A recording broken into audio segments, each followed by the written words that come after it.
मु आपको स्वागत करुच्ची आपणकर उपस्थिति आम समस्त को गौरवान्वित करुच्ची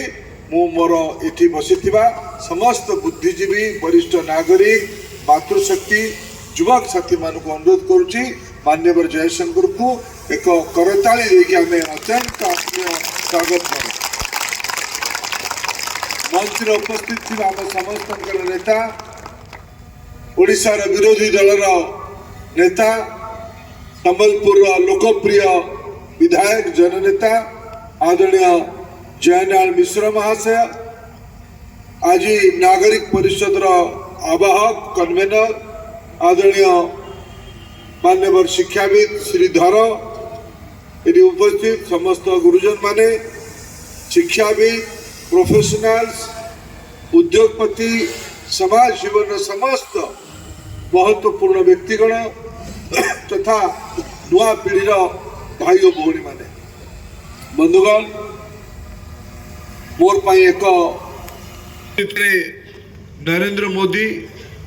कंटिन्यूअसली तृतीय थर मैंडेट पाइबा पाई प्रधानमंत्री भावे आशीर्वाद प्राप्त करबा पाई निर्वाचन लड़ुचंती तार निवेदन करबा पाई सीए जयशंकर जी को आम संबलपुर पठे यहाँ है आज मूल उद्देश्य तासह ओडिशा रे भी विधानसभा निर्वाचन होडिशा विधानसभा रे नरेंद्र मोदी 3 दिन तले गोटे विषय ओडिशा विधानसभा देशर निर्वाचन परिप्रेक्षी रे तांकर मंतव्य को अति स्पष्ट कले ओडिशा संपर्क रे अत्यंत स्पष्ट भाव से गोटे निवेदन करले अपार संभावना राज्य ओडिशा आज कहीं यही जगार अच्छे आज आम समस्ते मु धन्यवाद देवी जयदास को मन भी पकेले मोर सौभाग्य थिला किछि वर्ष पूर्वे यानी मोदी सरकार समय बोध हुए 17-18 मसीह मुझे आसती संबलपुर रे जयशंकर जी विभाग तरफ जितेबले संबलपुर रे पासपोर्ट ऑफिस खोला गला यानी संबलपुर को सठिक भावे